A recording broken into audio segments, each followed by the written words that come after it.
Hello, my friends. Let me ask you something. Have you ever felt that little flicker of fear, that moment of hesitation, when you stand up just a little too fast? Or maybe you found yourself at the top of a staircase, one you used to run up without a second thought, and now you pause. It's a feeling so many of us dismiss. We tell ourselves, "Oh, I'm just getting older." But here is the frightening truth that no one likes to talk about. As a doctor, I have seen firsthand how one single moment, that one slip, can change a life forever. We are not just talking about a broken bone. We are talking about hospital bills that can easily climb into the tens of thousands of dollars. But worse than any bill is the loss of our precious independence. The frightening possibility that the simple act of walking, something we've done our entire lives, could silently become the most dangerous thing we do all day. But what if I told you that it doesn't have to be this way? That most falls are not an inevitable part of growing older? After more than 30 years of treating older adults, I can tell you with absolute certainty, they are preventable. And the solution is so much simpler than you might think. I'm thinking right now of a patient of mine, John. He was a proud veteran in his late 70s, but he became so fearful that he started what he called wall walking around his own home, his hands always touching a wall for support. He truly believed his independent days were over. But a few small changes turned his entire life around. In this video, we are going to walk through the hidden risks in your daily movements. And I will give you simple, free exercises you can start today to build a stronger, steadier foundation. And please, make sure you stay with me until the very end. The last point we'll discuss is about a secret ingredient for balance that has nothing to do with exercise, but it might just be the most powerful tool you have. Everything I'm sharing isn't just theory. It comes from decades of seeing what truly works for people just like you. Before we begin, I truly want to know if this resonates with you. If that feeling of unsteadiness I just described sounds familiar, please take a moment and comment with a simple yes below. It lets me know you understand, and more importantly, it shows others in our wonderful community that they are not alone. Okay, let's get started. Alright, let's get right into our first, and perhaps most important point. Point number 1. Is the way you walk putting you at risk? A simple self-check. Most of us never really think about how we walk.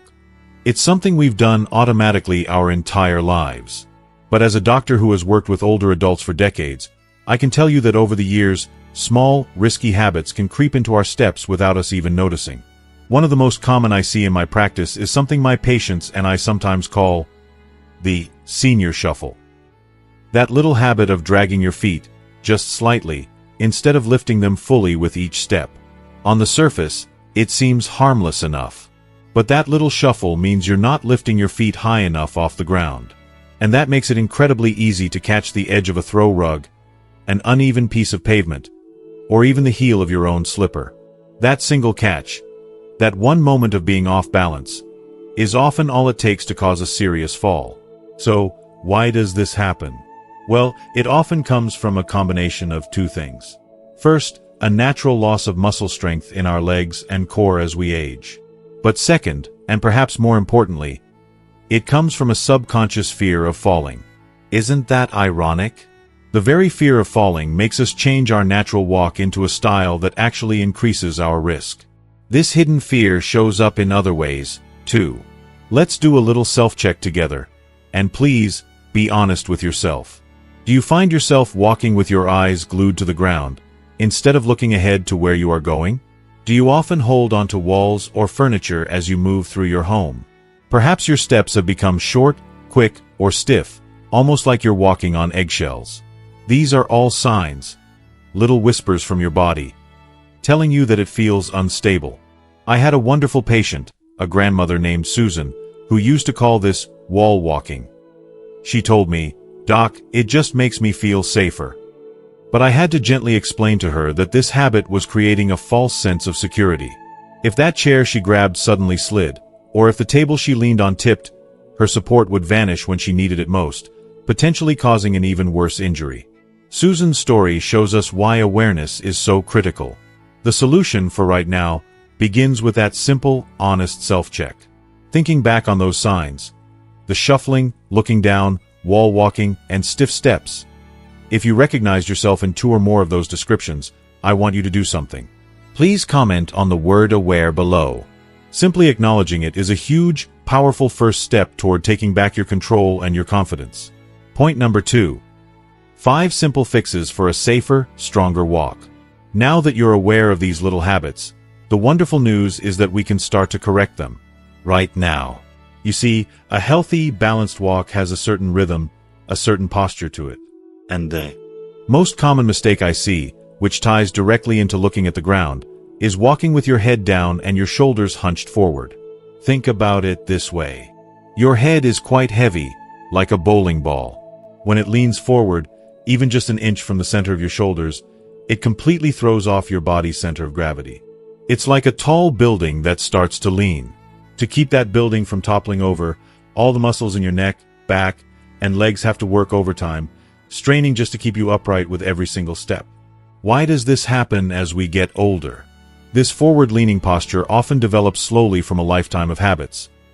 Years spent sitting at a desk, looking down at work, reading, or more recently, staring down at our phones. It's also a direct result of weakening core muscles, which are the very foundation of our posture. In my practice, I've seen the most amazing transformations happen in just a few seconds. The moment I gently guide a patient to lift their chin, align their head over their shoulders, and simply relax those shoulders down and back, their whole body changes. I often hear them say, "Wow, I feel lighter already." It can be that immediate. So, here are 5 simple, powerful fixes you can practice. First, imagine a string is gently pulling you up from the very top of your head. That's number 1. Second, let your shoulders drop down and away from your ears. Number 3, allow your arms to swing naturally and gently, with your right arm moving forward as your left foot steps, and vice versa. Fourth, focus on your foot placement. Stepping heel first, rolling through the middle, and pushing off with your toes. And number 5, keep your gaze forward, not down at your feet. You don't have to perfect all 5 at once. Let's just start with 1. Right now, wherever you are, try walking just a few steps across the room, focusing only on keeping your head up, as if that string were pulling you tall. It feels different, doesn't it? If you just tried that and felt a little change, a little bit of that lightness, please comment the word posture below. It's a wonderful reminder of how much control we truly have. Point number 3. 5 easy exercises to build your foundation. Okay, fixing your form and posture is half the battle. A very important half. But if the muscles aren't strong enough to support that good form for more than a few steps, you'll still feel wobbly and quickly fall back into old habits. So now, we need to build the foundation. And you don't need a gym or any fancy equipment. You just need a sturdy chair or a kitchen counter. Let's talk about our first exercise. Exercise number 1. The 1-foot balance. This simple movement directly trains the thousands of tiny, intelligent stabilizer muscles in your feet and ankles. These are the muscles that fire automatically, without you even thinking about it, to catch you when you trip or step on an uneven surface. The reason this exercise is so vital as we age is that we start to lose this micro-balancing ability if we don't actively challenge it. Our modern, flat floors don't give these muscles the workout they need. This simple exercise reawakens those critical nerve connections between your brain and your feet. Exercise number 2 is the heel-to-toe walk. It's like walking on a tightrope, and it builds incredible coordination. Next, exercise number 3, high knee marching in place. This directly strengthens the hip flexor muscles needed to lift your feet clear off the ground, preventing that dangerous shuffle. Number 4, heel and toe raises. These are fantastic for building strength in your calves and ankles, your body's first line of defense against a fall. And finally, exercise number 5, the mindful walk, where you simply walk slowly, paying full attention to every part of your step. I gave the heel and toe raises to a patient of mine named Mary, a lovely woman who complained of constantly feeling like her ankles might give out. Within a month of doing them, just a few minutes a day while waiting for her tea to brew, she came into my office with the biggest smile. She told me she had walked across her gravel driveway with confidence for the first time in years. Her story proves that consistency is far more important than intensity. Just start with 1 exercise today. Which of these 5 exercises seems the easiest for you to start with? Let me know in the comments. It's a great way to make a small commitment to yourself. Point number 4. How this reduces pain and boosts your energy. Now, here is a benefit that often surprises my patients. Many of them come to me and say, "Doc, I'd love to walk more, but my knees just ache," or "my lower back can't take it." They believe the pain is the primary problem, the thing that's causing them to walk poorly. But very often, the opposite is true. The pain is not the cause. It's a symptom of poor walking mechanics. Think of your body like the tires on your car. If the alignment is off, the tires wear down unevenly and much faster in certain spots. The same thing happens with your body. When you walk with that forward posture, or with that shuffling gait, you put an enormous amount of unnatural pressure and strain on your knee and hip joints. They are carrying a load they were never designed to carry in that way. But when you start to walk correctly, with your head up, your core engaged, and your feet rolling smoothly from heel to toe, you distribute your body weight evenly across the entire structure. This simple change takes that immense pressure off your aching joints. Less strain means less friction, less inflammation, and ultimately, less pain. The result is truly remarkable. People find they can walk farther with less soreness. But it doesn't stop there. Moving inefficiently with poor posture wastes a tremendous amount of energy. Your body is constantly fighting gravity and its own misalignment. When you improve your form, your body becomes more efficient. Every step takes less effort. And that saved energy is energy you can now use for the things you love. Whether that's playing with your grandkids, spending time in your garden, or simply getting through your day without feeling completely drained. The real reward for practicing these simple habits isn't just safety. It's the freedom from pain and the gift of more energy to truly live your life. Point number 5. Don't let these 3 myths stop you. Right about now, as you're feeling a little bit of hope and thinking, "I can do this," there's often a little voice of doubt that starts to whisper in the back of your mind. It's a normal feeling, especially if you've been living with stiffness, pain, or a fear of falling for a long time. This doubt is usually fed by a few common, and frankly, dangerous myths about aging. I want to address the 3 I hear most often in my office, because letting go of them is essential for you to make real progress. The first and biggest myth is the thought, "I'm just too old to improve." I hear this from people in their 70s, their 80s, and even their 90s. And every time, I gently tell them that this is perhaps the biggest misconception of all. Your body, your muscles, your nerves, your sense of balance, has a remarkable ability to adapt and strengthen at any age. Scientific studies, published in respected journals like the Journal of Gerontology, have shown time and again that older adults who engage in simple strength and balance exercises see significant, measurable improvements in just a few short weeks. It may take a little more time and consistency than when you were 20, but real, life-changing improvement is absolutely possible. Your age is a fact, but it is not a sentence. The second myth is one that's tied to our pride. It's the belief that using a cane or a walker means I've failed. It means I've lost my independence. So many people feel a sense of embarrassment or defeat when a mobility aid is recommended. But I want to reframe that for you. I tell my patients, a cane isn't a crutch of weakness, it is a smart tool for safety. It's like wearing your glasses to see the world more clearly. Would you call that failure? Of course not. A cane or walker is a bridge. It's a tool that protects you and allows you to stay active and engaged with the world safely while you work on rebuilding your own natural strength. And that brings us to the third myth. Falling is just a normal part of getting older. Yes, it's true that the risk of falling increases as the years go by. But that does not mean falling is guaranteed or inevitable. Most falls do not happen simply because of a birthday. They happen because of things we can change. Things like weak muscles, poor posture, unsafe home environments, or unhealthy habits. And because those are the real causes, it means that most falls can be prevented. When you let go of these myths, you open the door to hope. You reclaim your power. Was one of these myths holding you back, even just a little? If so, I invite you to declare your independence from it right now by commenting the word freedom below. Point number 6. How to make your home a safe haven. You can have the balance of a world-class gymnast, but if your home is filled with hidden hazards, you are still at unnecessary risk. The hard truth is that the majority of falls happen right inside our own homes. The one place on earth where we are supposed to feel the safest. But with a few small, smart changes, you can transform your home from an obstacle course into a true haven that supports your stability instead of challenging it. Let's start with the floor. Look down. Do you have loose throw rugs? Their curling edges and tendency to slip are one of the single biggest tripping hazards in any home. I've seen more injuries from small bathroom rugs than I can count. If you love the way they look, that's fine.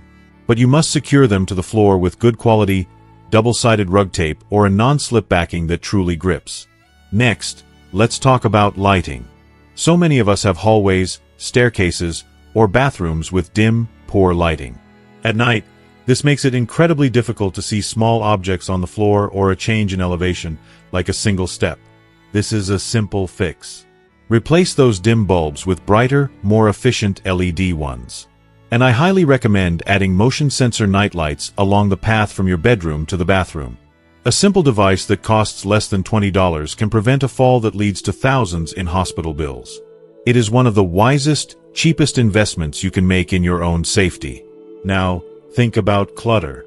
Your main walkways should always be wide and completely clear. No piles of shoes by the door. No electrical cords stretched across the floor. No laundry baskets left in the middle of the hallway. Take a moment this week to walk the main paths of your home, from your bed to the bathroom, from the living room to the kitchen, and clear them out. Creating these open, easy-to-navigate spaces can dramatically reduce your risk. Finally, consider adding support features like sturdy handrails on both sides of every staircase, and professionally installed grab bars in the bathroom, both near the toilet and inside the shower or bathtub. These aren't just for after a fall. They are there to prevent one from ever happening in the first place. Point number 7. When to ask for help, a sign of strength. We've talked about a lot of things you can do on your own. But sometimes, the wisest and strongest thing a person can do is to know when to ask for a little help. So many of us, especially from generations that valued self-reliance, hesitate to reach out. We worry it makes us look weak, or like we're becoming a burden. I want to tell you, as your doctor, that the opposite is true. Reaching out for professional support is one of the smartest, most responsible choices you can make for your long-term safety and independence. If you have certain health conditions that directly affect balance and movement, things like arthritis, osteoporosis, Parkinson's disease, or if you are recovering from a stroke or a major surgery, your body may need extra, specialized guidance. These conditions create unique challenges, and a trained professional, such as a physical therapist or an occupational therapist, can show you exactly which exercises and habits are safest and most effective for your specific situation. It is also absolutely critical to ask for help if you have already had a fall, even if you weren't seriously injured. Many people have a small tumble, feel okay, and just try to forget about it. Please, don't do that. A fall is a major warning sign. A therapist is like a detective for your body. They can help you understand exactly what went wrong. They notice tiny details about how you move that you would never see yourself, and they can teach you precisely how to prevent it from happening again. This kind of personalized support can make all the difference in the world. They might also recommend the right kind of mobility tool or even suggest changes in your footwear that can improve your stability. Remember, asking for this kind of help doesn't take away your independence. It protects it. It's a sign of wisdom, not weakness.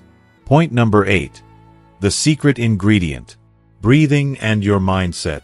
We have now covered so many practical, physical things you can do to improve your walking and make your home safer. We've talked about posture, exercises, and even clearing clutter. But now, we've arrived at our final point. And I call this the secret ingredient, because it's something most people never, ever connect to their sense of balance. It has nothing to do with muscle strength, and everything to do with the power of your mind. You might be surprised to hear me say this, but in my 30 years of practice, I've come to believe that the biggest cause of stumbling for many older adults isn't weak legs. It's a tense mind. Think about it for a moment. What happens to your body when you feel worried or anxious about falling?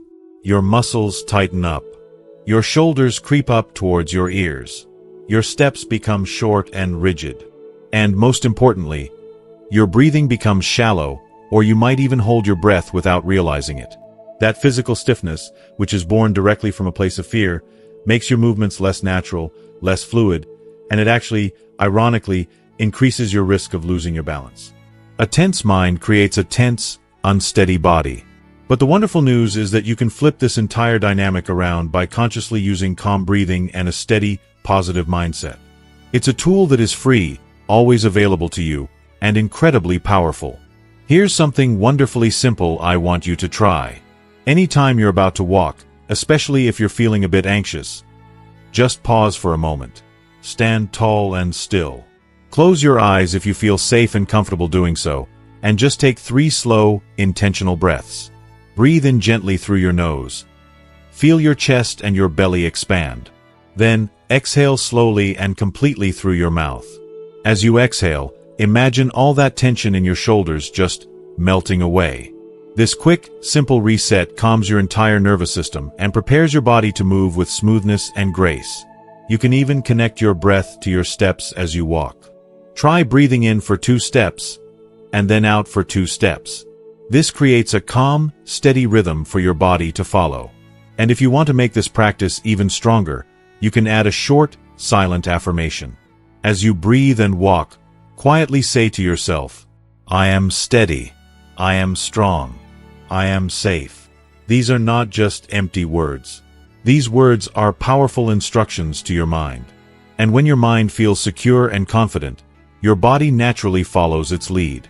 This isn't about long meditation routines. It's about giving your body the green light to move without fear. With just a little practice, your calm breath and your steady mindset will become your hidden tools, your secret ingredient, for walking with confidence for years to come. If you believe in this powerful connection between our mind and our body's stability, please comment the word mindset below. It's a beautiful way to affirm this important truth. As we come to the end of our time together, I want us to go back to the beginning for just a moment. Do you remember my patient, John? The proud veteran who had become so fearful that he was wall-walking through his own home, convinced his best days were behind him. Well, I'm happy to tell you that today, John walks his little dog, Buddy, around the block every single morning, rain or shine. He started with the simple self-check we talked about. He practiced correcting his posture, and he did his heel raises while watching the morning news. He didn't regain his youth. Nobody can. But he regained something far more precious. He regained his confidence. And that, my friends, is the real victory. John's story proves the key lesson I hope you take away from our video today. And it is this: you have so much more power over your safety, your strength, and your independence than you have been led to believe. Preventing falls isn't about some magic pill or one giant, difficult leap. It's about the small, steady steps we take every single day. It's about the little choices that add up over time to build a foundation of real, lasting confidence. We've covered a lot today, from how to check your walking style, to the simple fixes that make your steps safer, the easy exercises that build balance, and even how your own breathing and mindset can keep you calm and steady. But all this knowledge is only powerful when we put it into action. So now, as we wrap up, I have one important question for you. What is the one commitment you are making to yourself this week after watching this video? It could be something small. It could be, I will try the 1-foot balance at the kitchen counter, or I will add a night light to my hallway, or even just, I will practice taking 3 deep breaths before I walk. Please share your personal commitment in the comments below.